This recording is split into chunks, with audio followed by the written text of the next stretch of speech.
In progress. Olá, boa noite. Vamos agora para a nossa terceira aula da semana do Desvendando a Fisioterapia na Neuropediatria. E a primeira coisa que eu queria fazer é agradecer por essa semana, né, pelo grupo. Antes de entrar na aula, eu olhei, tinha 295 pessoas. Quer dizer, eu estando, né, então vou dizer 294 pessoas interessadas em uropediatria, então eu achei um número assim, expressivo para mim e fiquei muito feliz. Claro que nem todo mundo acaba entrando, né? Trabalho, enfim, mas a aula gravada possibilita assistir, mas o interesse dessas pessoas todas em entrarem num grupo para assistir essa aula de uropediatria já me deixou realmente assim muito feliz. Então, primeira coisa antes da aula é agradecer a todas vocês.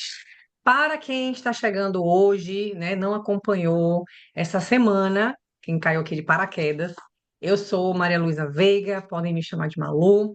Eu sou fisioterapeuta pélvica infantil, adulto, mas com um enfoque muito grande na parte infantil, na uropediatria.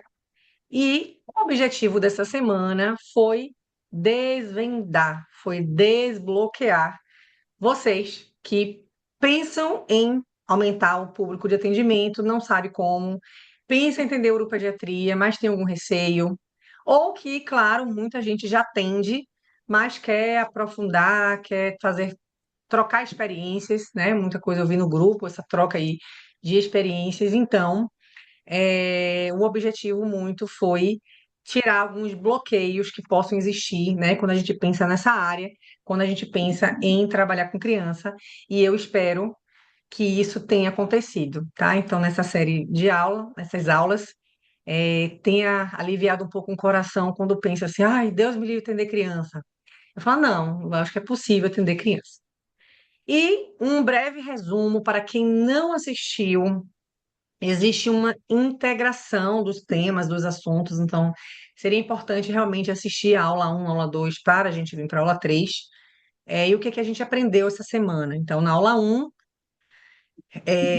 peço que quem não assistiu, assiste, tá? Para poder depois assistir a 3. Então, sintomas urinários neurogênicos e não neurogênicos, nós vimos sobre a sintomatologia baseado no CCS, né? E como esses sintomas, como uma linha de raciocínio que a gente pode pensar. Então, que nós temos sintomas neurogênicos e não neurogênicos, que nós temos uma incontinência contínua, que é por uma questão anatômica, ou intermitente, que é o que nós tratamos, e que dessa incontinência intermitente nós temos sintomas diurnos, noturnos, ou ambos, pode ter, né, os dois. Esses distúrbios urinários podem acontecer na fase de enchimento ou esvaziamento, e isso nós vamos ver aqui na urodinâmica. Então, imaginem que as coisas estão integradas, né? Uma pecinha de quebra-cabeça que a gente vai montando. Nós temos a disfunção do trato urinário inferior, com a bexiga hiperativa, o postergador da micção, a bexiga hipoativa ou a micção disfuncional. E os principais sintomas baseados na terminologia das CCS. E na aula 2 nós vimos a uroterapia padrão, principalmente, que nós temos a padrão, que são orientações que nós damos baseado no que nós descobrimos, né, que a paciente tem, qual disfunção que ela tem, o distúrbio urinário que tem, e a específica que diz respeito a aparelhos ou treinamento muscular. É, há recursos prontos, então uma demanda era, meu Deus, como fazer, o que fazer? Tem uma criança na minha frente, eu não sei por onde começar, tem tudo pronto, né? Basta a gente adquirir coisas simples, tem coisas que são muito simples e que a gente pode e que pode facilitar, né, demais o nosso tratamento. E que a uroterapia padrão específica, claro, vai depender da disfunção exata, tá? Da disfunção que a gente vai tratar. E aí, a aula de hoje é sobre urodinâmica. E aí a pergunta: criança faz urodinâmica? Precisa fazer urodinâmica? Quando é que essa criança ela vai fazer, né, uma urodinâmica? Então, é, a criança ela vai fazer uma urodinâmica nos casos de bexiga neurogênica. Isso aí, a criança ela pode fazer bebê, uma bexiga, uma urodinâmica. Por quê? Porque a urodinâmica, a gente vai ver, ela vai avaliar a fase de enchimento e esvaziamento, e numa bexiga neurogênica, o médico ele precisa saber como é o comportamento dessa bexiga, porque ela pode ser altamente prejudicial, como nós vimos na aula um. Ela pode ser altamente prejudicial quando existe essa contração do enchimento, que deveria estar relaxada, e um risco de lesão renal. Então, quando a criança tem uma bexiga neurogênica, ela realmente vai precisar fazer, às vezes ela vai fazer muito bebezinha. E tem as crianças que não são bexiga neurogênica, têm uma disfunção do trato urinário inferior, que inicialmente a urodinâmica não é um exame de escolha para diagnóstico, é, ele é um diagnóstico clínico, né? Apenas com, a gente chama de urodinâmica minimamente invasiva, que é uma urofluxometria e uma ultrassonografia com avaliação de resíduo. Mas a urodinâmica completa, que é o que a gente vai ver aqui, somente nessas crianças de DTUI que não ficaram bem ao tratamento. E aí é que tá. A gente vai receber essa criança de bexiga neurogênica e ela vai vir com uma urodinâmica, né? Então eu não vou olhar para o exame e falar, tá, entendi, não entendi nada. A gente vai analisar. Assim como um fisioterapeuta na UTI pega uma radiografia de pulmão e olha, né? Assim como um fisioterapeuta ortopédico pega uma ressonância, uma radiografia do osso e olha. A urodinâmica é básico para a gente. Então, a gente sim vai entender, porque a neurodinâmica vai dizer sobre a fase do enchimento, sobre o esvaziamento, sobre complacência, sobre a capacidade e sobre dados muito importantes que dizem respeito às pressões. E é isso aqui que eu quero que vocês saiam, sabendo esses detalhes, como que analisa e sobre essas pressões. Então, é importante que o fisioterapeuta realmente saiba, é um diferencial, tá? Eu acho que tem três coisas. A gente tem o diferencial de conversar com o paciente, conversar com o médico, é a gente entender de urodinâmica, a gente entender dos remédios que esse paciente toma, e a gente entender das possíveis cirurgias e procedimentos que eles fazem. Porque muitos pacientes podem chegar dizendo que fizeram uma correção do ânus imperfurado, uma correção de mielomeningocele. E como que acontece, né? Por quê? Como? Então, claro, eu preciso, não é só pensar na fisioterapia, eu tenho que entender o que aconteceu com essa criança para eu poder entender ele como um todo. Então, eu considero esse assunto aqui muito, mas muito importante, e importante que o paciente entenda. Ou, desculpe, que o fisioterapeuta entenda para poder conversar com esse paciente. Então, olhando aqui esse gráfico, uau, meu Deus, e agora? É, para cima, é rosa, é vermelho, claro, esse é dessa marca, tá? Que é nesse modelo, nesse formato. Mas, independente da marca, a gente vai olhar e o gráfico e vai saber o que está acontecendo com cada um deles.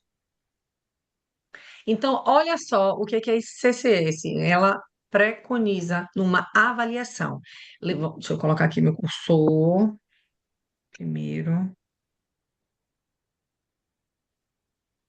Lembram que LUTD é a DTUI, que está em inglês, e não vou falar aqui em detalhes, né, de toda essa avaliação, mas existe uma história, um exame físico, um diário miccional, um score de sintomas que normalmente nós usamos o DVSS ou o score de Toronto, mesma coisa, mesmo nome. E aí vem para cá.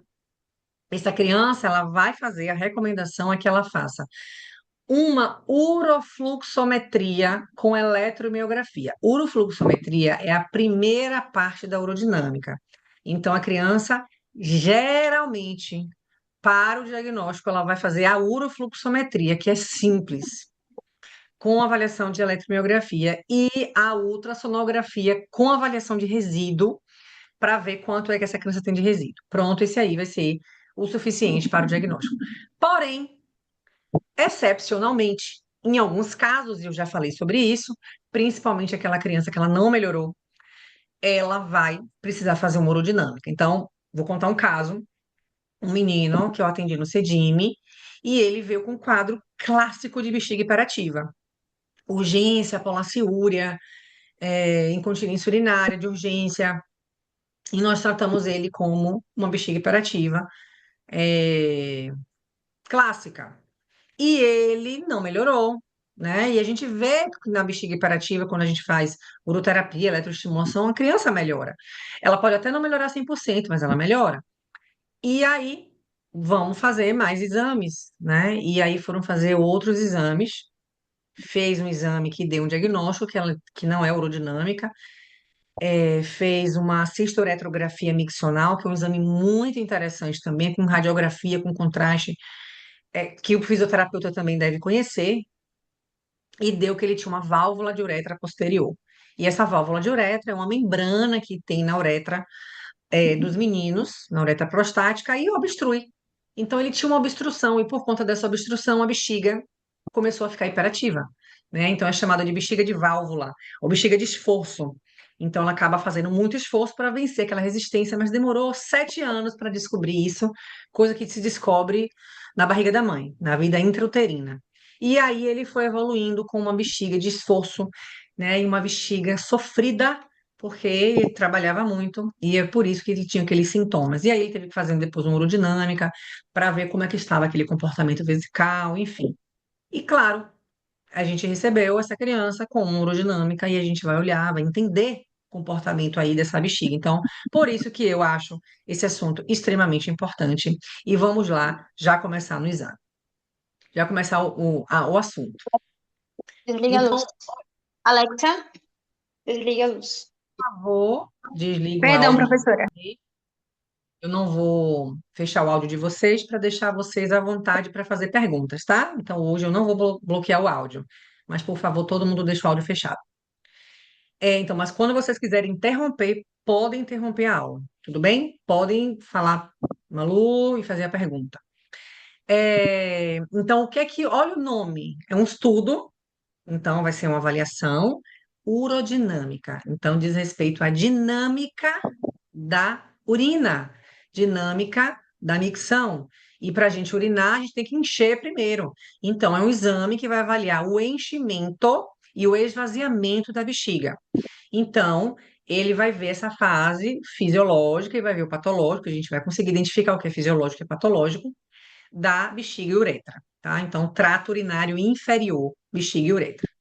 E vai avaliar esses mecanismos de continência e incontinência, e claramente a gente olha o exame e vai dizer, nossa, ele tem uma incontinência, ou ele está continente, enfim, e outros dados que nós vamos ver ao longo da aula. A urodinâmica completa, né? Ela, vamos pensar assim, em todas as possibilidades. Primeiro, a urofluxometria, eu vou falar de cada um deles. Então, a urofluxometria, olha o nome, já fala metria, avaliação, né? A medida do fluxo. Então, é um fluxo livre. Toda vez que a gente vai ao banheiro urinar, pensem que nós estamos fazendo um fluxo livre. Por que que é livre? Porque não tem nenhuma sonda, não tem nada dentro obstruindo, que a gente vai ver na cistometria que tem. Então, eu vou ao banheiro, eu urino, relaxada, do jeito que for, do jeito que sair. É um fluxo livre da forma que eu consigo. Então, essa é a urofluxometria. O paciente vai urinar e vai avaliar como é que livremente está esse fluxo.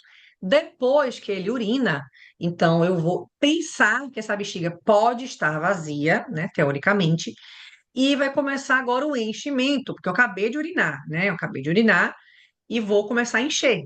Não é um enchimento natural, porque é soro, mas vai ser feito um enchimento e no computador vai ser visualizado o comportamento dessa bexiga enchendo. Essa cistometria pode ser associada a uma eletromiografia, ou seja, a avaliação da atividade elétrica do assoalho pélvico, que nós vamos ver isso também. E depois que termina esse enchimento, olha, a bexiga está cheia, e se for um bebê ou uma criança que não tem cognitivo, claro, é o médico que vai ver até quanto que vai aumentar, existe um cálculo para isso, que ele vai ver, não, já está o suficiente, já foi além, né, do possível, então eu vou já desligar esse enchimento, não precisa mais. Ou se for uma criança que tem um cognitivo, que fale, que tem a sensação, ela pode falar, minha bexiga está cheia, eu não aguento mais, eu quero urinar. ponto, acabou aí a cistometria.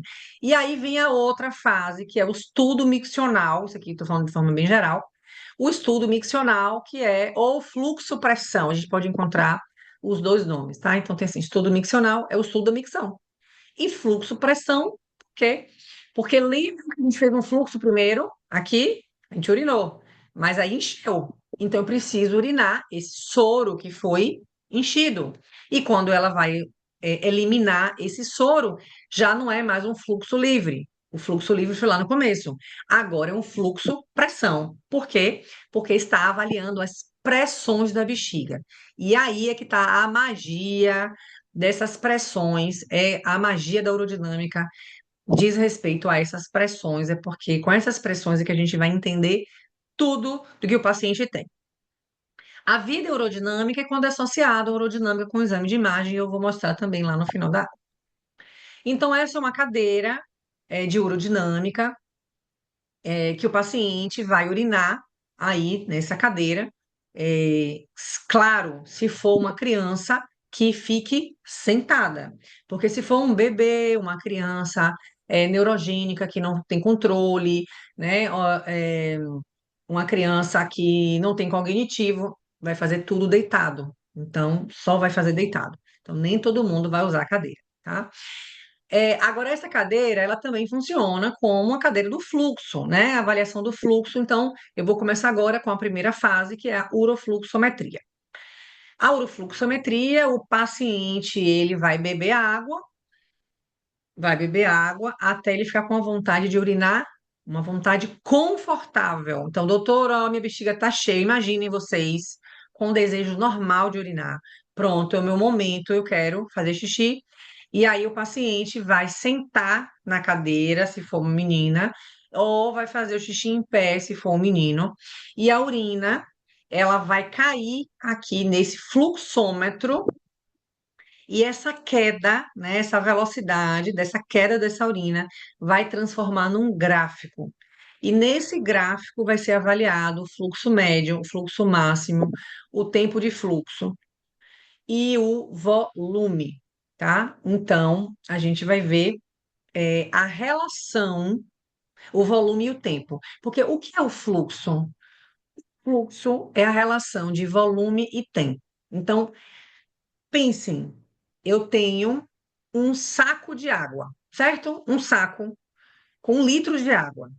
Se eu faço um furinho pequeno, esse 1 litro vai sair num tempo bem grande. Se eu pego esse saco de 1 litro e faço um furo grande, ele vai sair num tempo bem menor. Cada um vai ter um fluxo diferente, porque a relação do volume e o tempo que ele sai, ele vai me dar uma curva de fluxo. Então, tudo vai depender da relação do volume e tempo. E aí a gente vai ter nessas curvas, curva em sino, curva achatada, fracionada, intermitente ou estacato. Então, essa aqui é uma curva, deixa eu voltar para o meu cursor, que é um fluxo lindo, fluxo de livro. É um fluxo em sino. Então, olha só, é isso aqui, ó.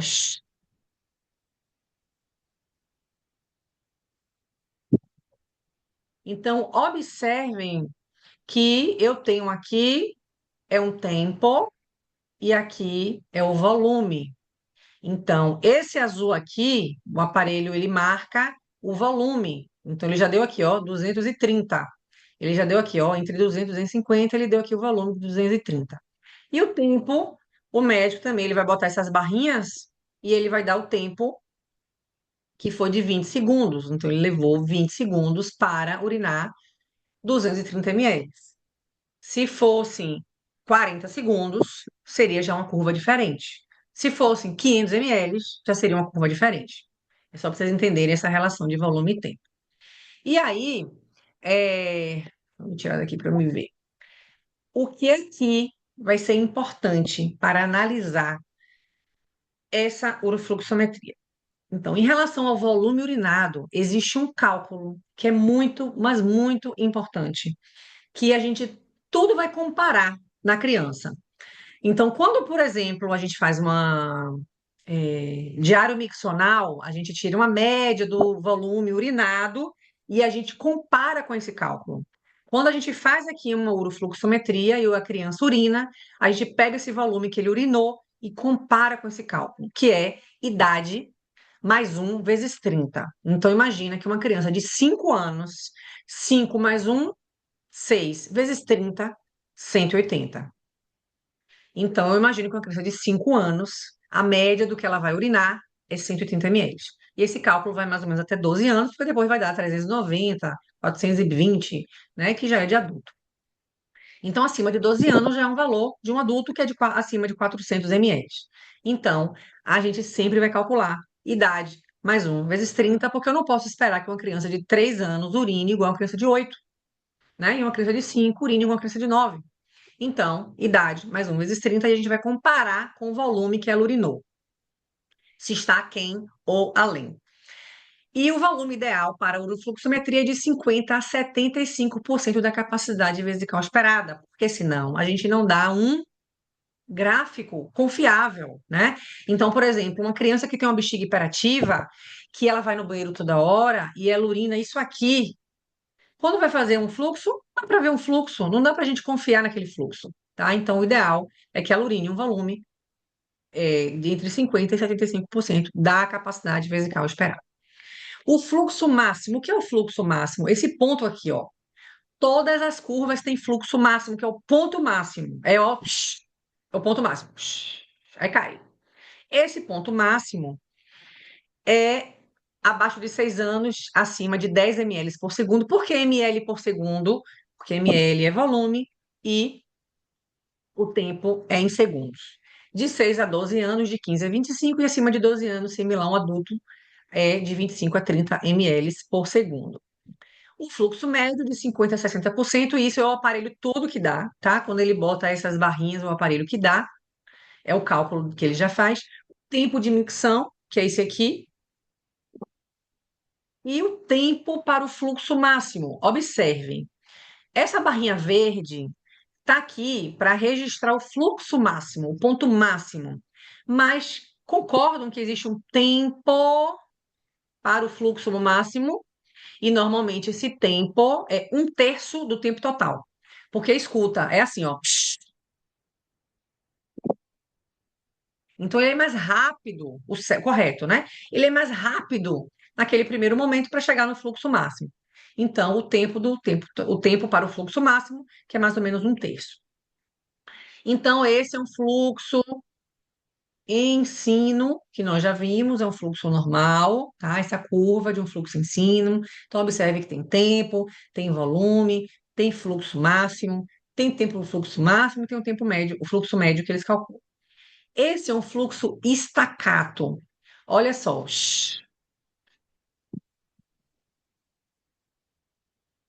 Então, ele não para, mas ele não é um fluxo bom. Esse tem uma alteração de esvaziamento. Mas observem que quando eu vejo esse fluxo, eu digo que ele tem uma alteração de esvaziamento, mas eu ainda não sei exatamente o que é. Mas tem, tá? Nesse primeiro fluxo, eu digo que ele não tem uma alteração de esvaziamento. Ele urina bem, mas ele enche bem? Não sei. Porque aqui eu só estou avaliando esvaziamento. Uma criança com a bexiga hiperativa, ela pode fazer um fluxo bonito. Inclusive, existe uma coisa que chama hiperfluxo, que é um fluxo muito potente, ó, porque ele tem uma bexiga hiperativa.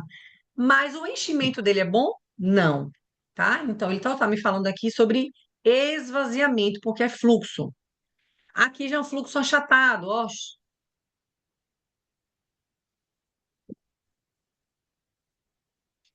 Já é aquele fluxo de uma bexiga que não tem tanta força para poder, né, urinar. Então, já tem uma questão também de esvaziamento. E aqui é um fluxo interrompido, ó. Todos esses três têm alteração de esvaziamento. E aí nós fizemos um estudo lá no CEDIME, avaliando as crianças num fluxo, comparando em duas posições. A criança na posição atípica, a menina nessa posição, que é o que muitas pessoas fazem, né, quando vão na rua, não sentam no vaso, e o menino na posição atípica, elevando os pés, tá? Então, sem estar na altura do vaso, fazendo a elevação dos pés. E todo mundo fez dois fluxos, um na posição normal, com redutor, com escada, sentada e relaxada, e o menino com uma escadinha sem fazer essa elevação.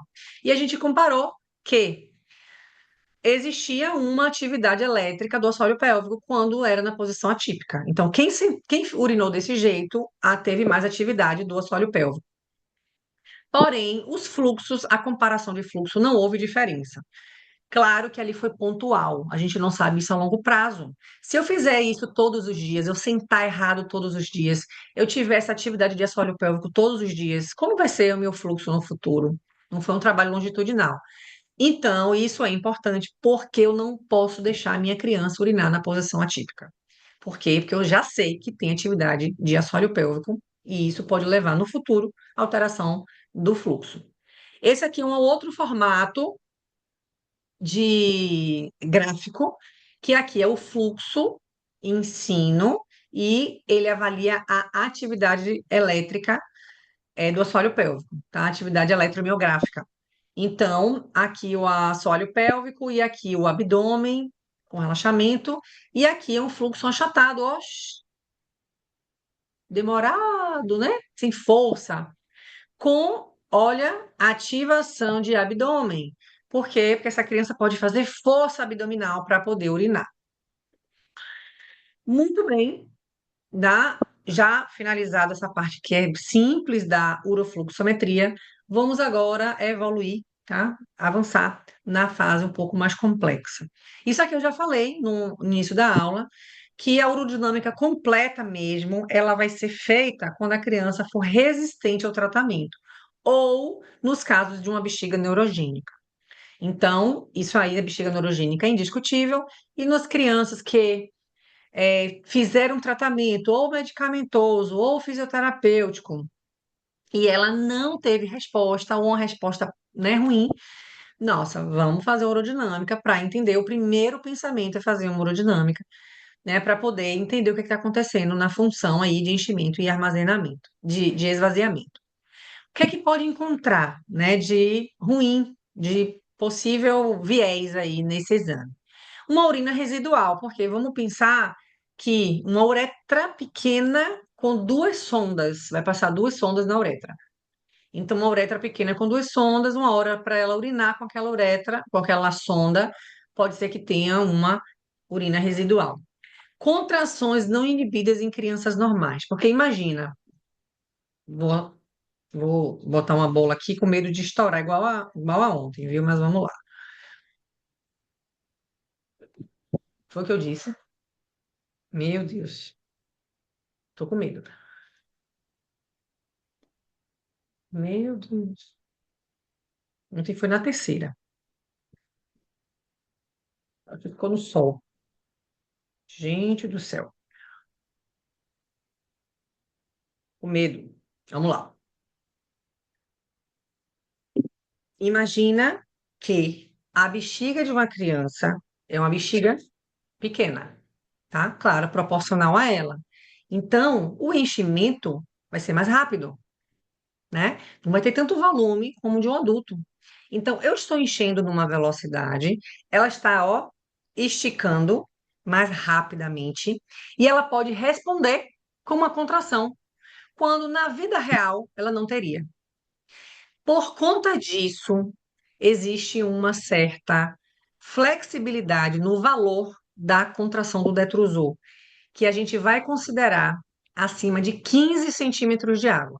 Então, quando essa bexiga aqui começa a encher, se ela contrair abaixo de 15, ela não vai ser considerado ainda uma contração do detrusor no enchimento. Passou de 15, aí já é considerado uma contração do detrusor patológica. Justamente porque é uma criança, bexiga menor, e eu preciso de uma certa flexibilidade para poder dizer, não, tudo bem, dá para aceitar, porque ela está contraindo, porque ela está enchendo muito rápido, né? Não é o fisiológico dela. A ausência do primeiro desejo. criança não tem primeiro desejo. Ela não fala assim, porque no exame de adulto, se alguém já acompanhou urodinâmica, é assim, adulto. Olha, quando você tiver sua primeira vontade, um desejo de urinar, avise. Esse é o primeiro desejo que nós temos. E é anotado esse valor do primeiro desejo, por quê? Porque isso tem a ver com sensibilidade. Na criança não avalia isso. A criança não tem primeiro desejo. Quando ela fala xixi, é xixi. É vontade, a bexiga está cheia. Então a gente não avalia nem urodinâmica, nem nada, no ultrassom, nada, perguntando à criança de primeiro desejo, porque ela não tem. Pode ocorrer uma hiperdistensão vesical, às vezes ela pode não falar, ou porque enche muito rápido, e a obstrução por catéter eu já falei. Então, olha só, como é. Só um minuto aqui que meu carregador, sabe? Como é que vai preparar esse paciente? Vamos pensar, criança acabou de urinar, vamos pensar na urodinâmica completa. Tem criança que não vai fazer completa, ou vai fazer só fluxo, ou já vai direto para cistometria, tá? Então, um paciente de bexiga neurogênica que não urina espontaneamente, deita na maca e passa a sonda, tá? Já para começar o exame. Então, mas vamos pensar como um todo. Eu acabei de urinar no fluxo, a minha bexiga teoricamente está vazia, mas pode não estar. Pode estar com resíduo. O médico vai passar duas sondas. Prestem atenção. Duas sondas. Por que duas sondas? Uma sonda para encher de soro, a outra sonda para ligar o aparelho. Essa sonda que liga ao aparelho vai avaliar a pressão vesical, guarda aí esse nome, pressão vesical. E vai colocar um balão no reto para avaliar a pressão abdominal, tá? Então, coloca um balãozinho, eu vou mostrar um vídeo, coloca um balãozinho para avaliar a pressão abdominal. Então, já vimos duas pressões. Pressão vesical, o nome vesical, né, bexiga, pressão abdominal. Pronto. Passou a sonda. Se tiver resíduo, avalia. Porque quando passa a sonda, sai o que tem, né? Sai o que ficou. E aí vai anotar. Resíduo desprezível. Quando é resíduo desprezível? Abaixo de 10% da capacidade vesical esperada, que nós já vimos o cálculo. Se for abaixo, desprezível. Existe uma outra fórmula, mas eu não vou entrar aqui, que a ICCS traz, a depender da idade, mas de forma geral, de uma forma muito mais prática, todo mundo utiliza 10% da capacidade vesical esperada. Então, vamos supor, se eu esperasse que a bexiga fosse de 180 ml, acima de 18 ml já é um resíduo alto. Se eu espero que uma criança tenha 240, acima de 24 é alto. Se eu quero ter uma criança que eu espero que ela tenha 300, acima de 30 é alto, tá? Então, 10% da capacidade esperada. Então, passou a sonda, vai sair o resíduo, se tiver, desprezível ou não, e aí começa o exame. Aí acontece o exame, quando chega no final, só aqui já para mostrar, que eu ainda vou falar da citometria, quando chega no final, se a criança urina espontaneamente, doutor, minha bexiga está cheia, vai tirar uma sonda, qual? A do enchimento, porque não precisa mais. E vai ficar a sonda do enchimento, ou desculpe, vai tirar a sonda do soro, né? Porque não está enchendo mais, a sonda do soro, e vai deixar a sonda que está ligada ao aparelho, para avaliar o quê? A pressão vesical no esvaziamento. E aí, lembra da urofluxometria que era livre? Pronto. Lá atrás, a urofluxometria era livre, não tinha sonda. Aqui agora ele vai urinar, o soro que encheu, mas não é livre. É como com avaliação de pressão, porque tem uma sonda. Eu vou parar a aula. Eu quero que vocês escrevam aqui no chat se vocês entenderam até agora, para eu continuar.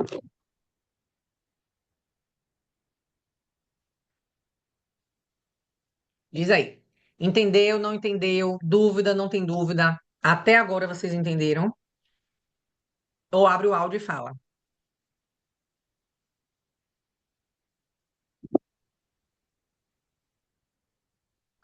Fala aí, gente. Sim, Érica. Sim, Carol. Tem mais gente aí? Sim, Duda. Sim, Gláucia. Dúvida sobre o cálculo da capacidade da bexiga. Pronto. Capacidade vesical esperada. Porque, veja, eu não posso ter uma criança de 4 anos com igual a capacidade de um de 10, tá? Porque eles são tamanhos diferentes. Adulto é de 300 a 500, de 300 a 600, de uma média de 400. Aí eu já sei, adulto é todo mundo igual. Mas criança são tamanhos diferentes, ok? Então é idade mais um vezes 30 e vai até 12 anos. Então, uma criança de 5 anos, 5 mais um, 6 vezes 30, 180. Eu espero que a capacidade da bexiga seja de 180 ml. Uma criança de 7 anos, 7 mais um, 8 vezes 30, 240. Uma criança de 7 anos, eu espero que a bexiga suporte 240 ml. Tá claro? Uma criança de 9 anos, 9 mais um, 10 vezes 30, 300. Uma criança de 9 anos, a bexiga dela, a gente espera uma capacidade de 300. Porque para que eu quero saber isso? E isso é muito básico. Isso é usado o tempo inteiro. Sabe por quê? Se vocês vão passar um diário miccional para uma criança, vocês vão usar esse cálculo. Esse cálculo é para usar rotineiramente. Porque quando eu faço um diário miccional e eu calculo a média do fluxo, do volume urinado, eu quero saber se é compatível à idade. Porque aí, olha, eu espero que ele urine 300. E quando ele vai urinar, ele urina 120. Urina 70. É, vamos ver algumas coisas que a gente vai encontrar aqui na aerodinâmica. Primeira coisa, já sabemos, temos tudo que comparar com cálculo para idade. Esse cálculo a gente não usa somente para urodinâmica. Usa, a gente já viu aqui,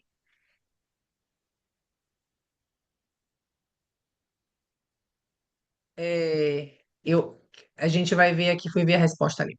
A gente vai ver aqui o cálculo baseado é, no cálculo, né? Idade mais um vezes 3. E aí, vamos comparar com a capacidade encontrada, a capacidade, né, total, que foi vista ali, que a gente chama de capacidade sistométrica máxima. Por que sistométrica? Por causa da fase de sistometria. E aí, vamos lá. Isso aqui é muito importante. Muito importante.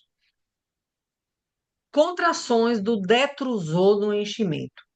Então, no enchimento, a bexiga ela precisa estar relaxada.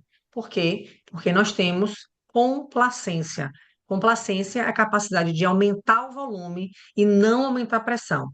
De quanto a pressão, já sabemos, acima de 15 centímetros de água. Abaixo, a gente vai ser considerado não patológico, fisiológico, mas acima já vai ser considerado 15.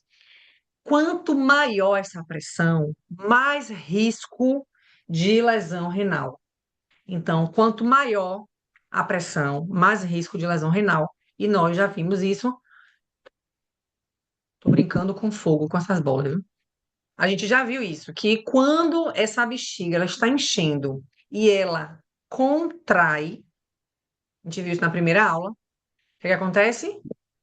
Existe uma chance de subir a urina. Existe uma chance da urina ficar lá no rim, né, que é hidronefrose, existe uma chance de fazer cicatriz renal, lesão renal e ir prejudicando aquele rim. Então, por isso que quanto maior a pressão de enchimento do detrusor, mais grave pode ser a lesão renal. E aí existe uma pressão de segurança. Anotem esse valor. Pressão de segurança é até 30 centímetros de água. Ou seja, a bexiga não pode, o detrusor não pode aumentar 30 centímetros de água. E quando chega em 40 ou mais, é risco de lesão renal. Então, receber uma urodinâmica, uma das coisas principais que a gente vai ver é qual é a pressão do detrusor no enchimento. Vou dar um exemplo. Ontem eu falei com uma conhecida minha que o sobrinho nasceu com mielo. Ele tem 8 meses hoje. E fez uma urodinâmica, está sendo acompanhado pelo Sara. E aí, o primeiro tratamento que foi ofertado foi cateterismo. E provavelmente, em seguida, vai usar o anticolinérgico. E aí ela queria me perguntar, vai lá no CEDIM, se era esse tratamento mesmo, e é esse tratamento mesmo. Eu fiz, cadê a urodinâmica? Cadê o valor da urodinâmica? Deu quanto a pressão? Deu 56. Se deu 56, o que é que significa? Está acima de 40. Se está acima de 40, é risco de lesão renal. Se tem risco de lesão renal, tem que ter medidas de esvaziamento, porque se ele vai enchendo e apertando, risco de lesão renal. Tá claro para todo mundo? Então, isso é muito importante. 30 centímetros de água, pressão de segurança, máximo, é o teto. Acima de 40, risco de lesão renal. Chegou nisso aí, tem que trocar a medida, tratamento, ou aumentar alguma coisa para baixar essa pressão. E aí, qual é a pressão máxima, tá? Quantas contrações tem, qual é a pressão máxima dessa contração e a complacência. E aí, vamos lá. Por favor, atenção de vocês, que é o momento mais importante, é isso aqui, tá? Para poder entender como é o gráfico. Para entender o gráfico, a gente precisa só entender essa fórmula. Eu falei da pressão vesical, que foi a sonda na bexiga. Eu falei da pressão abdominal, que foi a sonda no reto. Só que tem a pressão do detrusor. Essa pressão do detrusor é o aparelho que dá. É uma subtração que é o aparelho que dá, que é pressão vesical menos abdominal. E eu vou de novo aqui me arriscar com essa bola de soprar. Ai, meu Deus, que medo. Vamos lá. Quando a gente pensa em vesical, eu queria que vocês abrissem um áudio aí para poder falar. Mas quando vocês pensam em vesical, vem o que na cabeça? Fala aí para mim, sem medo. Vesical. Diz o que esse termo? Abre o áudio aí, fala aí para mim. Bexiga. Vesical. Bexiga. Muito bem. E quando pensa em detrusor, pensa em quê? Detrusor, a primeira coisa na cabeça, primeira ideia. Detrusor. Músculo. Músculo. Músculo. Exatamente. De onde? O músculo da bexiga. Exatamente. Músculo da bexiga. Qual a diferença desse detrusor e dessa vesical? Observem aqui. Bexiga. Vamos pensar que aqui é vesical, tá? Pressão vesical. E aqui dentro, que é o músculo, é a pressão detrusora, ok? Então vamos pensar que vesical é a casinha, bexiga. Detrusor tá lá dentro, pressão do detrusor. Então, mas tudo é bexiga. Observem que tudo é bexiga, né? Então, o que é a pressão do detrusora? Olha que óbvio. A pressão do detrusor, que é aquela que tá lá dentro, é igual à bexiga, que são a mesma coisa, menos o abdômen. Ou seja, se eu tossir aqui, vai ser o abdômen que vai jogar uma pressão na bexiga, concorda? É o abdômen que joga a pressão aqui. Mas quando eu não estou fazendo nada, eu estou aqui parada, o abdômen é zero, ó, não está funcionando. Elas são iguais, percebe? Então, existe esse cálculo, que é ele que vai me dizer tudo quando eu olhar o gráfico. Então, a pressão do detrusor, que está lá dentro, é igual à bexiga, elas são iguais, menos o abdômen, porque já é outra categoria aqui, né? É outra coisa que está funcionando. E aí, vamos lá, vamos ver a primeira situação. Vamos ver a primeira situação, que é um detrusor hiperativo. O que é um detrusor hiperativo? Detrusor hiperativo é eu estou aqui parada, eu estou aqui parada, e de repente eu vou correndo no banheiro. O meu detrusor contraiu e despertou a vontade para eu correr no banheiro, ok? Então, abdômen está quanto? Nulo. Eu vou botar aqui zero, nulo. Eu estou aqui parada, eu não espirrei, eu não tossi, eu não fiz nada. Eu estou aqui parada, não foi um aumento da pressão abdominal que fez com que o meu detrusor contraísse. Eu estou aqui, numa boa, e opa, tenho que ir ali correndo no banheiro. Então, o meu abdômen é zero. Abdômen que não está funcionando, o que que aconteceu? Já vimos isso. Detrusor se iguala a vesical. Lembrem disso, porque a gente vai ver isso aí no gráfico. Então, quando o detrusor contrai, aqui apertou. Quem recebeu a pressão? A bexiga. A bexiga vai receber a pressão quando o detrusor contrair. Todo mundo entendeu isso? Fala aí para mim. Abre o áudio, escreve para mim. Todo mundo entendeu? Sim. Sim? Na verdade, eu poderia repetir mais uma vez, por favor? Repito.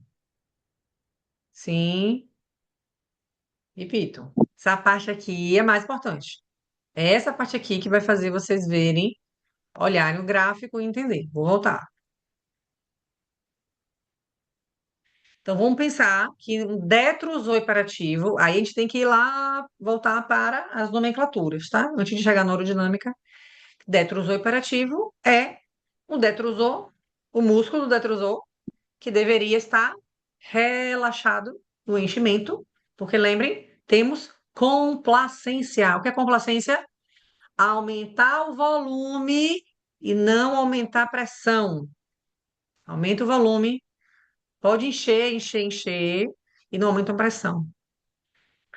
Mas, se o detrusor contrair, opa, aqui, ó, a culpa foi dele. A culpa não foi do abdômen. Eu não tossi, não espirrei, eu não ri, tá? Não carreguei um peso.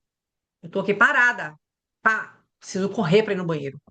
Então, meu abdômen não está funcionando. Então, o que que acontece aí no gráfico, quando ali é zero? Um se iguala ao outro. Ó, percebe? Se aqui é nada, eles se igualam. Se aqui fosse 10, 10 menos zero é 10. Ou seja, aqui vai ser o valor daqui, tá? Aqui vai ser igual. Então, o detrusor, quando contrair, fiquem tranquilos, porque vocês vão ver isso no gráfico. Quando o detrusor contrair, a bexiga vai receber essa pressão. Tudo bem? A bexiga que contrai aqui, ó, recebe a pressão. Esse é quando acontece um detrusor hiperativo. Então, eles vão se igualar, tá? Agora vamos ver outra situação, que é um paciente com incontinência por esforço. Uma incontinência por esforço. O que é incontinência por esforço? Eu faço um esforço e perco urina, tá? Então, aí o abdômen funcionou. Aí o abdômen ativou. O abdômen contraiu. Quando eu rio, eu fiz uma força abdominal. Quando eu tuço, eu faço uma força abdominal. O meu detrusor, neste momento, está como? Está apertando? Está hiperativo? Não. Ele está nulo, tá? Não é ele que está funcionando. É o abdômen que está fazendo o quê? Jogando uma pressão na bexiga. Não é o detrusor. Não é o detrusor. Detrusor é no detrusor hiperativo. Não há incontinência por esforço. Aqui não está ativo, está nulo, parado, numa boa. Só que eu jogo uma pressão do abdômen, ou seja, uma pressão externa na bexiga, ó. Tuço, espirro. A vesical vai receber essa pressão. Então, quando aqui é nulo, ó, no gráfico, desculpe, na fórmula, quando aqui for nulo, aqui é zero. Como é que aqui fica zero? 10 menos 10, zero. 50 menos 50, zero. 100 menos 100, zero. Para que ser zero? Eles têm que ser iguais. E então, quando eu tossir, a pressão do abdômen vai se igualar à pressão da bexiga, não do detrusor. Então, por isso que existe essa separação de pressão vesical e pressão detrusora, para eu entender quem é o causador do problema. E aí, no gráfico, eu vou dizer: essa incontinência é por detrusor hiperativo, essa incontinência é por esforço. E vocês vão ver isso, tá? Vamos lá. Essa é a cistometria. Passou a sonda e começou a encher. E aqui vamos lá. Observem vermelho pressão vesical. Qual é a pressão vesical? A sonda na bexiga. Aqui o verde é a pressão abdominal, sonda no reto. E o rosa, detrusor. O que é o detrusor? Vesical menos abdominal, é o aparelho que dá. E aí, vamos lá. Começou o exame. Paciente já está posicionado, sondas, liga o soro. Liga o soro e começa. Esse exame aqui é de um adulto, tá? Liga o soro. Ligou, ligou. Dona Maria, por favor, tussa. Ó, quem subiu aqui? Foi o detrusor, rosa, ou foi o abdômen? O abdômen. Eu queria que vocês abrissem um áudio para vocês participarem. Foi o abdômen. Quem foi que subiu junto com o abdômen? Olha lá para mim. Quem abre aí o áudio para falar, para me ajudar aqui? Ó, Pressão A vesical. vesical da uretra. isso. Deixa aberto, vamos falando. Ó, exatamente. Tossiu. Ó, ó. Bexiga recebeu. Porque o detrusor é nulo. Aqui se iguala aqui. Então, ó, tosse, ela recebe. Teve perda de urina? Caiu alguma coisa aqui? Não. Não, não. Muito bem. Vamos enchendo, estamos enchendo, estamos Alô, enchendo. detalhe, Opa! Oi?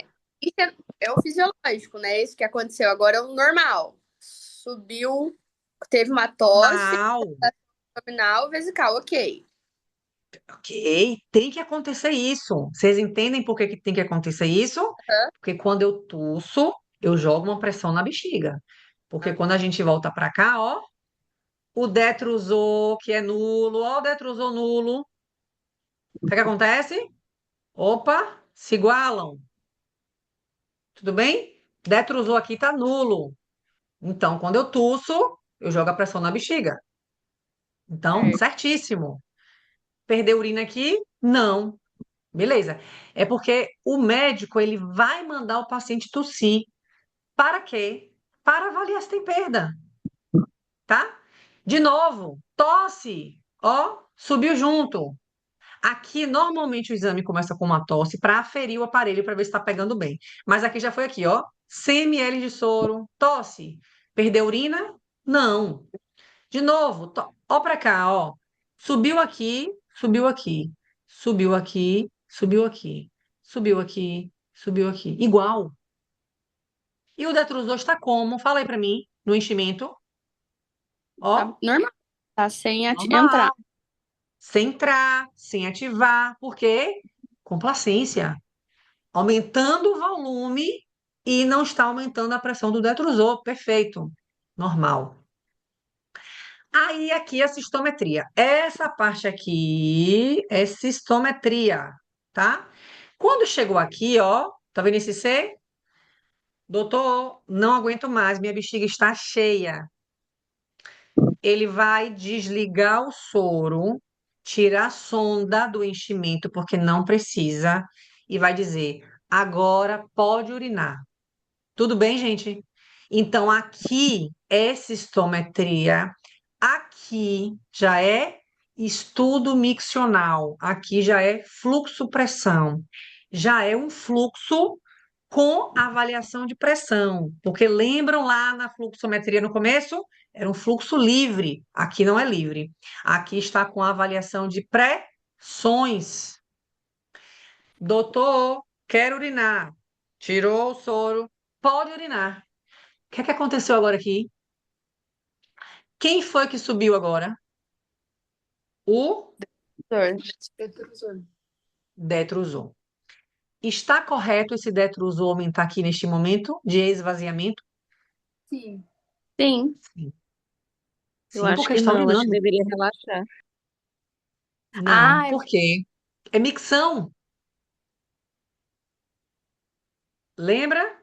Aqui é enchimento, aqui é esvaziamento. Tudo bem, gente? sim. Aqui É esvaziamento. Ó, doutor, minha bexiga tá cheia, quero fazer xixi. Pode fazer. Então, o detrusor subiu no esvaziamento. Está correto? Na minha E a cabeça, gente vai urinar. sim. Oi? Na minha cabeça tá certo. Tá certo? O detrusor tem que subir. O detrusor tem que apertar. É o único momento que o detrusor tem que aparecer. É na hora de urinar. O detrusor tem que apertar. E quem foi que subiu junto com o detrusor? Pressão vesical. Pressão vesical. E o abdômen tá como? O verde, Relaxado. relaxado. Vamos voltar para cá? Ó. Quando o abdômen está relaxado, ó, detrusor se iguala à pressão vesical. É isso aqui que está no gráfico. Então, exame o que, gente? Normal, tá? Normal. E aqui já é um outro fluxo. É um fluxo com medidas de pressão. Tá claro aqui essa sistometria? Sim. Tudo bem?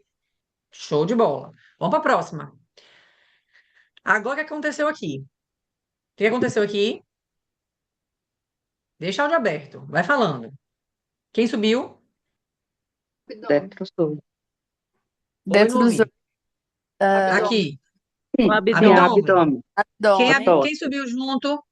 Vesical. Vesical. Vesical. Está correto? Está. Sim. Sim. Está correto. Tossiu, bexiga recebeu. Correto. É isso mesmo. Quando a gente tosse, bexiga recebe pressão. Eles têm que subir juntos, porque o detrusor está nulo. Agora vamos lá. Está enchendo. Quem subiu aqui? Detrusor. Detrusor. Detrusor. Detrusor. Vou fazer duas perguntas diferentes, preste atenção. O detrusor subiu. Está correto o detrusor subir? Não. Não, porque ele está Não. contraindo todo tempo. Está correto o detrusor subir aqui? Nesse Não. momento não, que é do Não. enchimento. Isso. Não está correto o detrusor subir.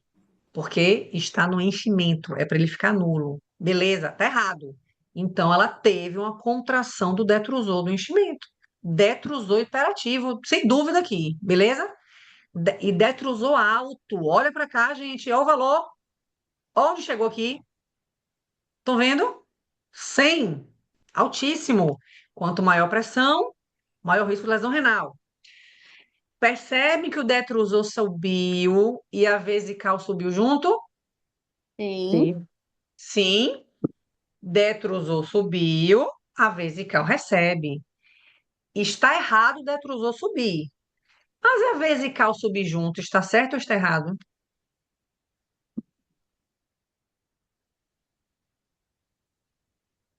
Vou Tá certo, repetir. porque ele está Ah, aumentando a O, pressão o interna da bexiga. detrusor, vou repetir. O detrusor subiu e está errado. O detrusor era para estar nulo. A vesical acompanhou ele. Está correto a vesical acompanhar ele? Eu acho que sim, como se fosse para compensar. Está correto, porque no cálculo o abdômen é nulo. Nulo. E quando aqui é nulo, eles se igualam. Então, aqui está errado subir, mas ela vai acompanhar. Pense que a bexiga é como se fosse um saco de pancada, recebe para tudo que é lado. Se aqui chega, ela recebe. Se aqui chega, ela recebe. Tudo bem? E aí, o que que aconteceu aqui? Quando ela teve uma contração do detrusor, ela teve o quê? Perda de urina. Verde. E aí, outro detrusor hiperativo, perda de urina. Outro detrusor hiperativo, perda de urina.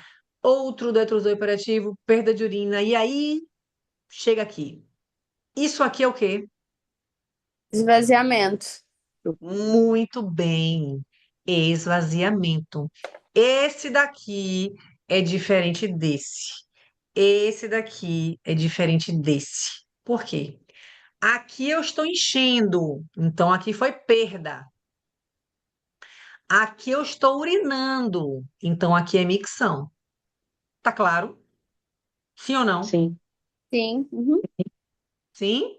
Então aqui é realmente um detrusor hiperativo. Quando ela foi urinar, ela já urinou muito pouco. Por quê? Porque já foi perdendo ao longo do caminho, né? Mas aqui me diz que esse aqui é normal, esse aqui não é. Tudo bem? Porque aqui é Como, enchimento e aqui é esvaziamento. como é que você soube que urinou pouco? Onde você tá visualizando? Olha o gráficozinho Ah, pequenininho, tá. tá? E essa curva azul aqui no Aqui, fluxo, ó. Ó o volume aqui, ó, 82. Ah, tá, agora que eu vi, tá. E essa Né? curva azul subindo em escadinha aí na parte de baixo do fluxo, é o quê? Ó, volume. Volume. Que é, ah, Volume isso assim. total. Aí provavelmente foi juntando perda, perda, perda, perda, perda e volume, né? Porque é tudo que tá lá embaixo na vasilha, Ah, certo? tá. Ah, tá. Tudo que tá na vasilha. Por isso que tá em escadinha, porque ele tá Ah, perdendo, perdendo, perdendo, perdendo, até bater lá no, tá? perfeito. Muito bem. Malu, Vamos lá. Outro. Subiu aqui, quem subiu? o abdômen. Abdômen. Pronto. Subiu aqui junto, tá certo? Tá. Tá. Tá. Tá. Teve perda?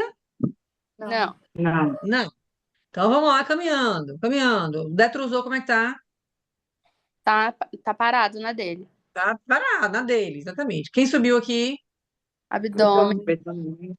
e aqui subiu junto, ó, igualzinho. Subiu. E aí, Vesical. tá normal? Sim, Sim. Era para subir junto? era. Era. E aqui? Também subiu. Abdômen também. Também era para subir junto? Uhum. Sim. Maravilha, teve perda? Não. Não. Não, maravilha. E o detrusou aqui? Mantém. Não tem. Beleza. Show. Só tá vendo o enchimento, não tá vendo aí esvaziamento, tá? Muito bem. Vamos agora aqui. Quem subiu aqui? Abdômen. Abdômen. Quem subiu junto? Vesical. Vesical. Vertical. Tá certo? Subir junto? Sim. Sim. Tá. Aí vamos andando. Tudo bem, né? E aí, quem subiu aqui? Abdômen. Abdômen. Tudo bem? Subiu Uhum. junto aqui a Sim. vesical. E aí, o que aconteceu aqui? O detrusor ativou. Detrusou, ativou. Está correto o detrusou ativar? Não. Não. Tá no Não, enchimento. não, porque está no enchimento. Quem subiu junto? A pressão vesical. Vesical, porque a vesical vai receber a pressão de tudo que é lado. O que que aconteceu? Teve perda. Perdas. Perda de urina. Exatamente. Aí aqui o que aconteceu aqui? Um Subiu o abdômen. esforço, né? Aí aqui já começou o quê? Doutor, tá bom? Chega. Aqui já é o quê? Esvaziamento. Esvaziamento. Esvaziamento. Esvaziamento. Exatamente. Aqui já é esperado. Aqui é Ah, esperado. não, nesse gráfico, antes da primeira sensação, não subiu o abdômen e o detrusor junto? Não, aí ele pede um tom. Ele pediu um esforço. Provavelmente ele Ah, pediu esforço. Por que que eu acho que ele repetiu o exame? Ele é avaliador dependente. O que é isso? A gente não tá lá, né? Ele pediu muitos esforços. No que ele pediu muitos esforços, muito provavelmente esse paciente devia ter uma incontinência por esforço, mas você viu que ele não perdeu nenhum momento de esforço? A sim, perda que ele teve foi por hiperatividade? Às vezes ele urgência. fala, ah, pulsa, pulsa, pulsa, para ver se perde, né? Mas agora Ah, aqui já foi a micção, já foi o fluxo-pressão, certo? Já foi um sim. fluxo-pressão. Ali foi perda e aqui foi fluxo-pressão. Ufa, vamos ver esse aqui agora. Esse aqui já é um pouquinho diferente. O que é que está acontecendo aqui? O abdômen se mantém, o detrusor está aumentando. Isso, o detrusor que está aumentando. Eu tô Mas aqui. observe esse detrusor e esse detrusor. Esse detrusor. Tá entendendo a diferença? Esse e esse. Ó. O Sim. que é que significa isso? Aumentando à medida que o volume também está aumentando. Capacidade reduzida de Detrusor complacência. não tá. E está aumentando o volume, ele também está aumentando a medida, né? Uhum. E aí? Ele já não pode aumentar. Ele ainda está aumentando por uma outra razão. ele tem uma alteração de complacência. Porque o que é complacência, lembra? Eu aumento o volume e não aumento a pressão. Ela está aumentando o volume e está aumentando a pressão. Então, ela fica já, ela tem uma baixa complacência, percebe? Porque eu estou enchendo e já estou reagindo. Estou enchendo e reagindo, enchendo e reagindo, enchendo e reagindo. Então, ela tem uma baixa complacência. E na hora de urinar, já não tem também uma ativação, ela também tem uma ativação ruim, porque pode ter problema de enchimento e de esvaziamento junto, tudo bem? Então, Sim. aqui na hora de esvaziar, olha para cá. Não é uma contração efetiva, percebe? Olha como sai. Ruim o fluxo também. Então, a gente pode ter um problema, lembra da primeira aula? Um problema para encher, um problema para esvaziar, os dois.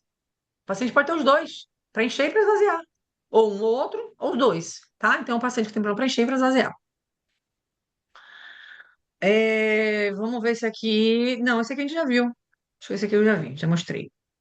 Esse aqui, o que eu quero mostrar é o seguinte. Lembra que eu falei que às vezes ele é avaliador dependente? Aqui, muito claramente, a gente vê por esforço, né? Tosse, tosse, tosse. Mas vocês percebem como que o rosa está aumentando também? Esse rosa está aumentando não é por ativação do detrusor.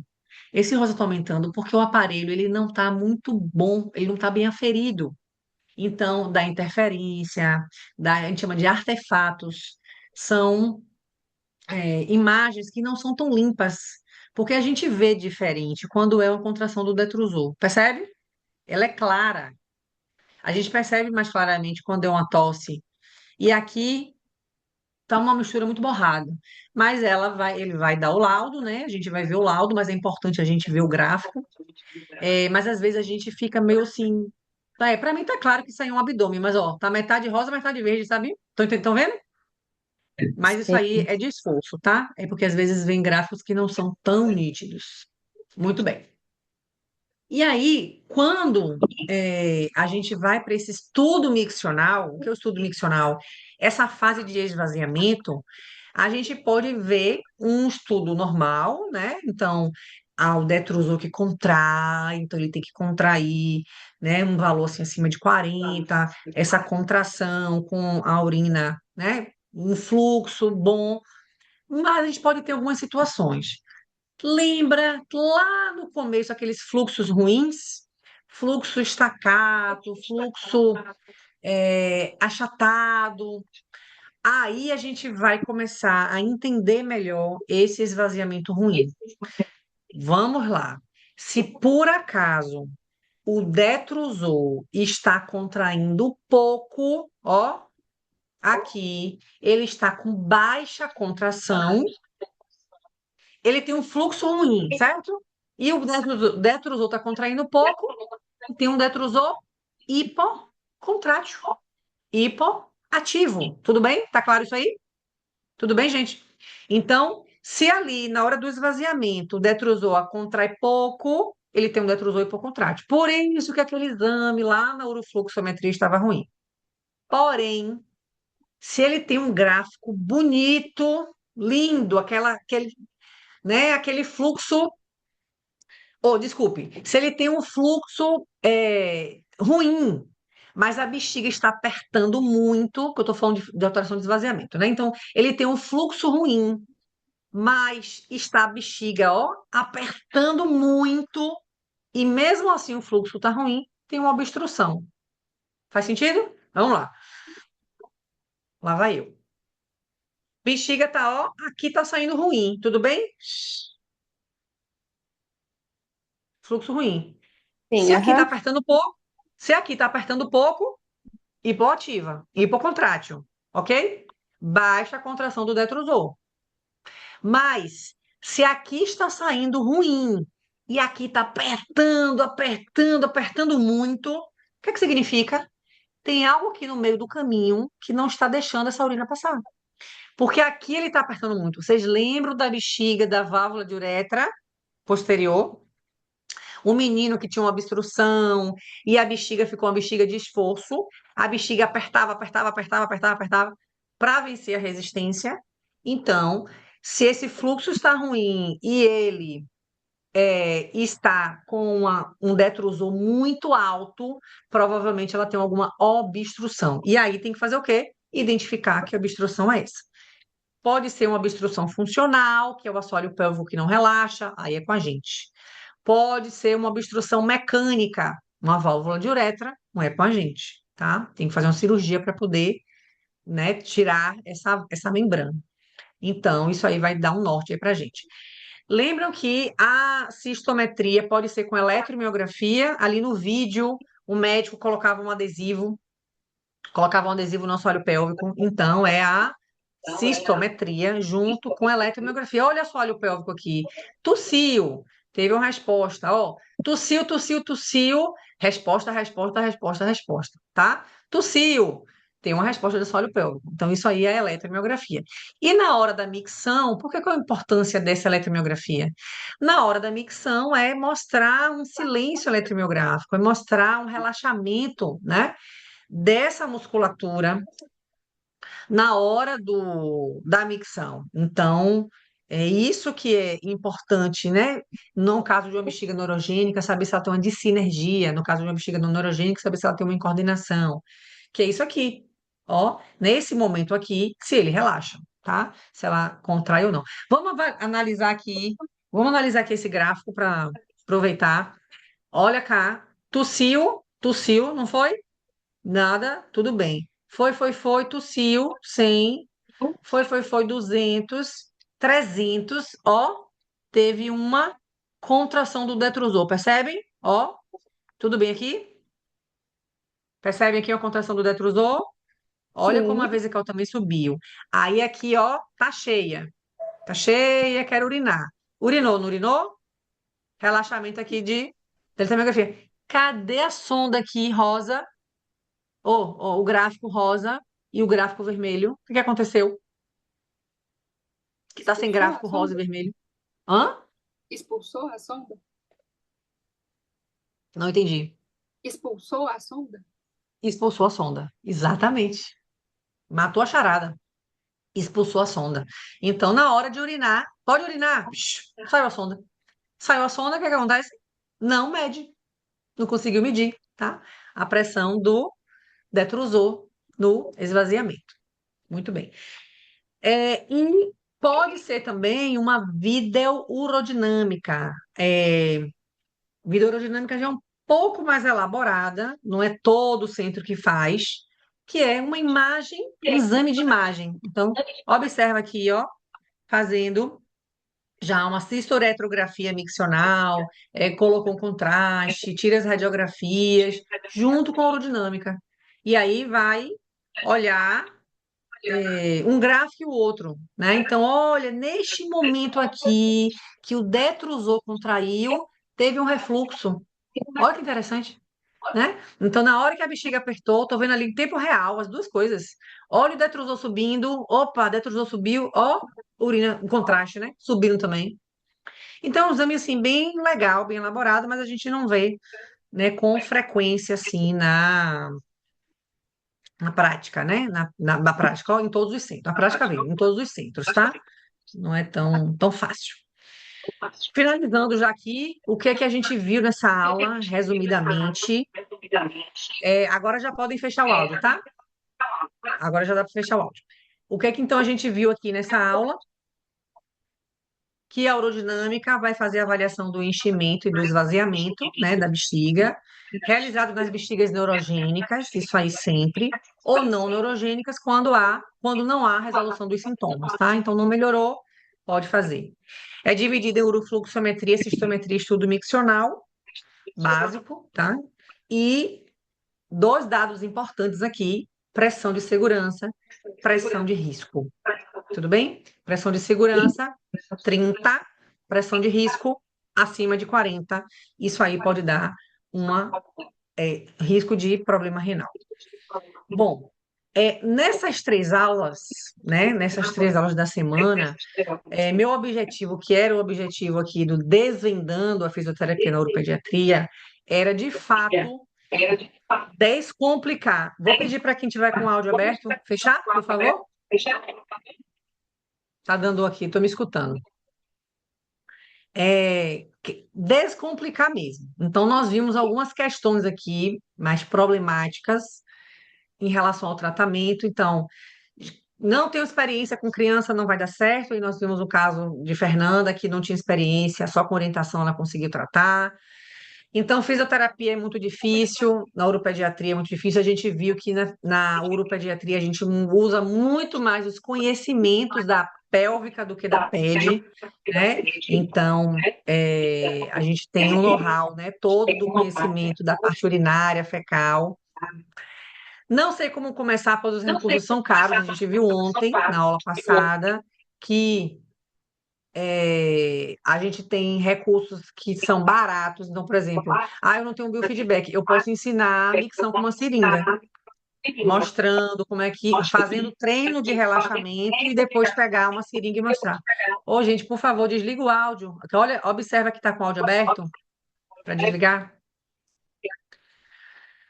Bom, mas como que eu vou atender, brincar, ensinar se eu não tenho jeito com criança?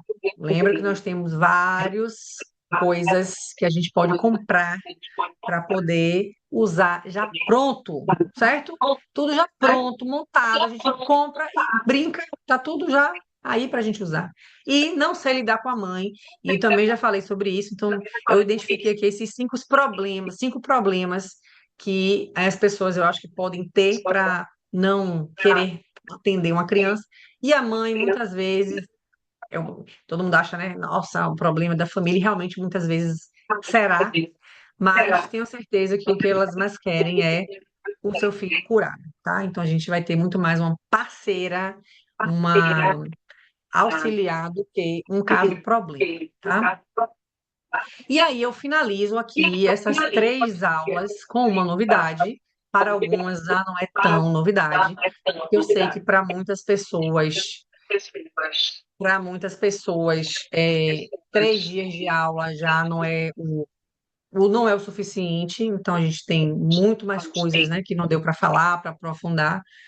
Então, eu estou abrindo uma turma de aula, né, de curso. Eu já dava esse curso há muito tempo, eu já dou essa aula há mais de 10 anos, nossa, muito mais de 10 anos, no presencial, só que existe uma barreira geográfica, né, para dar essa aula. Esse aí foi o meu último curso, que foi ano passado, presencial, e depois desse eu falei, é o último que eu vou dar presencial, aula presencial só na pós agora. E eu vi que dá perfeitamente para a gente poder fazer aula online, né? Então, baseado nisso de fazer aula online, eu lancei já uma turma, já finalizei essa turma. É um curso de 40 horas, então é um curso que realmente o nome é do básico ao avançado.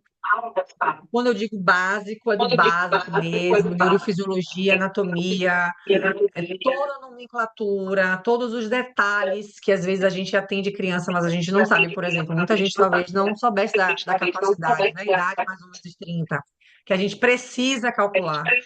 Então, isso a gente precisa saber super detalhes para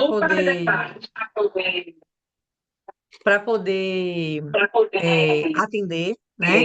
E isso acaba, por falta de conhecimento, atrapalhando, né, o tratamento. Então, eu resolvi, esse curso já está gravado, 40 horas.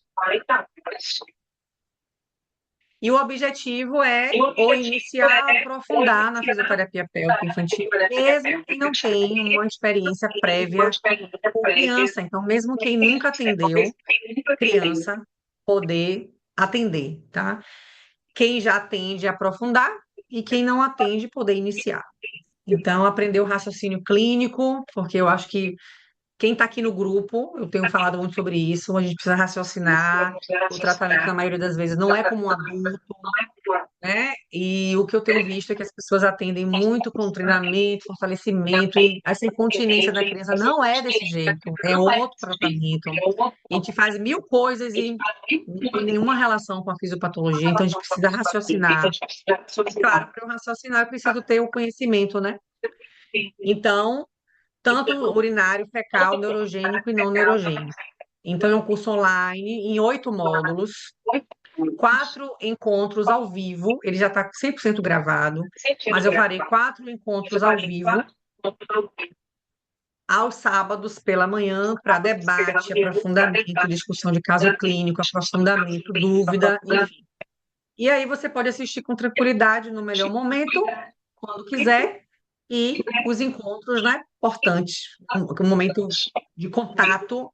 Tanto que eu falei, essa aula hoje é áudio aberto, falando, mais importante, né? Então, quais são os módulos desse curso? São 7 módulos. Primeiro módulo é um módulo básico. Beth, seu áudio está aberto. Por favor, desliga. É porque se eu for desligar, eu vou ter que sair aqui da tela. Então, o primeiro módulo, introdução à uropediatria. É introdução, quando eu digo do básico, é do básico mesmo, certo? Sobre a uropediatria, sobre a neurofisiologia, e aí eu já trago os remédios, medicamentos, porque a neurofisiologia está muito ligado, o entendimento dos remédios vem da neurofisiologia, e todo o que a gente precisa para esse controle esfincteriano. Então, é um módulo bem básico, básico, vai lá do básico mesmo, para a gente poder avançar. De detalhes aí dessa criança. Aí, no segundo, é o desfraude, né? Que a gente chama de treinamento esfincteriano, resistência ao toalete, pinico, vaso, como é que trabalha o desfraude, né? Porque tem muita criança que vem trabalhar essa resistência ao toalete. Depois a gente vai para a enurese, só enurese. Então, definição, classificação, fisiopatologia, avaliação clínica, uroterapia, tratamento, uroterapia, alarme, medicamento, eletroestimulação, todos os remédios, vamos passar por todos os tratamentos e casos clínicos. Aí eu trago casos reais para a gente poder discutir. Depois o DTUI, que, gente, eu gravei isso aí em 2 finais de semana, porque é muito grande mesmo. Então, disfunção do trato urinário, definição, classificação, a fisiopatologia, o BBD, que nós já vimos aqui no primeiro dia, a avaliação, os exames diário, urofluxometria, ultrassonografia, estudo urodinâmico, cistoretrografia miccional, casos clínicos, e aí vamos para o tratamento. Uroterapia, bioeletro, remédio e casos clínicos aí de tratamento. Caso clínico de avaliação, caso clínico de tratamento. Constipação e incontinência fecal, definição, classificação e etiologia da constipação, assim também como da incontinência, retentiva, não retentiva, enfim, todas as situações. A avaliação clínica, incluindo a manometria no retal, que a gente vê urodinâmica, mas aqui a gente vai ver a manometria, que é o exame, né, que é da defecação. Tratamento não farmacológico, tratamento medicamentoso e caso clínico. Não farmacológico quer dizer a fisioterapia. A disfunção neurogênica, né? Então, a bexiga neurogênica, definição, classificação, etiologia, avaliação, exames complementares e o tratamento medicamentoso, cateterismo, cirurgia e fisioterapia, casos clínicos. E crianças neuroatípicas e outras patologias. TOD, que é o transtorno opositor desafiador, TDAH, transtorno do déficit de atenção e hiperatividade, transtorno do espectro autista, síndrome de Down, síndrome de Prunibelli, estrofia de bexiga, ânus imperfurado, válvula de uretra, casos clínicos. E o módulo, que eu digo, é o 8º módulo, que não é gravado, mas é o módulo bônus, consultoria individual. Todo mundo do curso tem uma consultoria individual. Na turma 1 eu fiz algumas. Então, é assim, Malu, eu tenho um paciente, quero discutir. Tá bom, a gente vai discutir, temos 1 hora. Malu, tem um assunto que eu quero tirar dúvida. Temos uma consultoria de 1 hora para todo mundo que entrar na turma, tá? Então, a gente marca a hora aí. É tipo um momento mesmo, né? Particular. E nessa turma 1 foi muito bom, foram discussão realmente de caso. Todo mundo que me procurou era para vou avaliar uma criança amanhã, ou avaliei uma criança e agora quero pensar no tratamento, tá? Então, tem esse módulo todo de artigo, tá? Então, tem artigo da módulo 1, artigo, módulo 2, artigo, módulo 3, muito, infinidade de artigos. Quem falou aí uma vez que tem pouco material, nossa, tem muito material. Fichas para o consultório, indicação de materiais, plantão de dúvida no WhatsApp. O WhatsApp ele vai funcionar até eu fechar a turma, tá? Esse grupo do WhatsApp que eu estou, então eu vou ficar até um determinado tempo, tirando dúvida, conversando, depois eu vou partir, claro, para o WhatsApp do grupo do curso, né? E o grupo do WhatsApp é muito bom, porque imagina, plantão de dúvida. Ai, avaliou uma paciente aqui agora. O que é que você acha? O que é que vocês acham? Porque debater em grupo é muito bom, né? Então, quem foi que botou caso lá no grupo? E aí algumas pessoas comentaram, né? Eu comentei. Então, essa troca, né? Ninguém falou, ah, eu sou do interior, não tenho ninguém para conversar. Então, a melhor coisa é a gente ter esse grupo do WhatsApp. E, claro, quando eu tiver a turma do curso, eu vou migrar, né, lá para outro grupo. Então, nesse grupo eu vou ficar até o dia 23, eu acho, de março. E as aulas já estão gravadas com acesso por um ano. Deixa eu mostrar aqui só um vídeo aqui de Renata. Oi, pessoal, meu nome é Renata, eu sou fisioterapeuta, especialista em saúde da mulher e disfunções pélvicas. Trabalho na área já há 19 anos e no início do ano eu resolvi começar a atuar na área da uropediatria, mas é claro, antes disso fui buscar referências e capacitações para isso.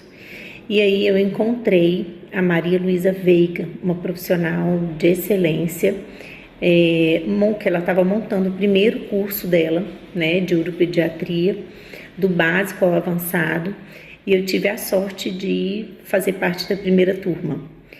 Então, eu resolvi fazer esse vídeo para compartilhar, né, e realmente propagar esse excelente curso que eu fiz, que me trouxe segurança para atuar numa área que é tão sensível, que é lidar com criança, e é totalmente diferente de reabilitar um adulto.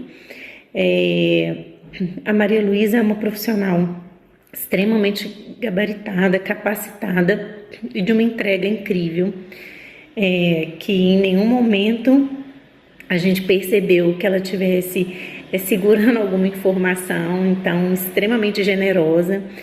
Então eu venho aqui partilhar com vocês, né, esse curso maravilhoso. Ela está montando essa próxima turma e vale muito a pena.